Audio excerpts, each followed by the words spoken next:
শুভ অপরাহ্ন।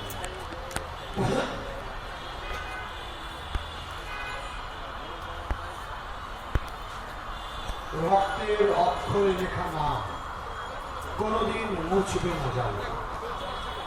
মৃত্যু দিয়ে যারা মুখে দিল মরণ, তারাই তো অমর বাণী। জাতীয় কবিতা উৎসব 2026-এর উদ্বোধনী অধিবেশনে দাঁড়িয়ে আমরা গভীর শ্রদ্ধা, বেদনা ও দায়বদ্ধতার সঙ্গে শোক প্রস্তাব গ্রহণ করছি। আমরা শোকাহত হৃদয়ে স্মরণ করছি সেই সকল কবি, সাহিত্যিক, চিন্তক ও সাংস্কৃতিক কর্মীকে যারা গত 4 দশকে জাতীয় কবিতা পরিষদের পথ চলায় কণ্ঠ হয়েছিলেন সময়ে, কিন্তু আজ আর আমাদের মাঝে তারা বেঁচে নেই।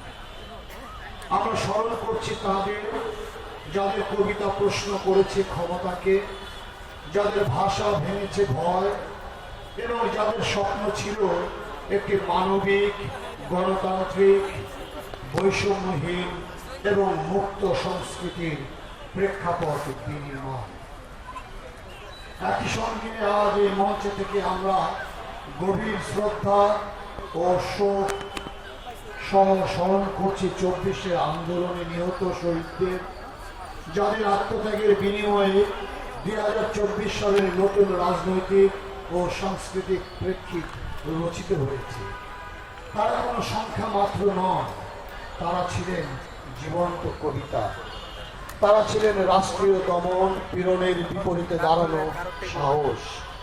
তারা থাকবেন ভবিষ্যৎ প্রজন্মের জন্য রেখে যাওয়া মূল্যবান উত্তরাধিকারের মর্যাদা। আমরা দৃঢ়ভাবে বিশ্বাস করি সংস্কৃতি কখনো শূন্যে জন্ম নেয় না, তা জন্ম নেয় মানুষের রক্ত, ত্যাগ, সংগ্রামের ভেতরে।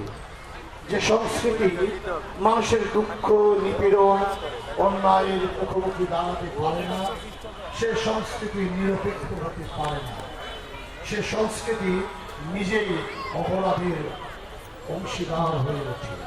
তাই জাতি সেই সব বীর, সত্যান্বেষী, সাহসী ও মেধাবী মানুষদের চিরকাল শ্রদ্ধার সঙ্গে স্মরণ করবে, যারা নিজেদের জীবন উৎসর্গ করে এ জাতির শিল্প, সাহিত্য ও সাংস্কৃতিক চেতনাকে বিকশিত করেছেন।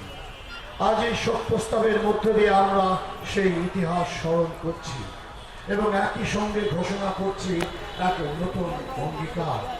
এই পুনর্গঠিত জাতীয় কবিতা পরিষদ আর যেন কোনো দলীয় সংস্কৃতির ধারক বাহক না হয়, রাজ দরবারের কবি হয়ে যেন কোনো রাষ্ট্রীয় ফ্যাসিবাদের অলঙ্কারে পরিণত না হয়। কবিতা থাকবে মানুষের পক্ষে, কবিতা থাকবে শহীদদের স্মৃতির পক্ষে, কবিতা থাকবে সত্য ও ন্যায়ের পক্ষে। পরিশেষে আমরা প্রয়াত সকল কবি, সাহিত্যিক ও সাংস্কৃতিক কর্মী এবং জুলাই অভ্যুত্থান নিহত সকল শহীদদের বিদায়ী আত্মার কামনা করছি। আমি এখন সকল শহীদদের স্মরণে 1 মিনিট নীরবতা পালনের জন্য সবাইকে সবিনয় অনুরোধ করছি।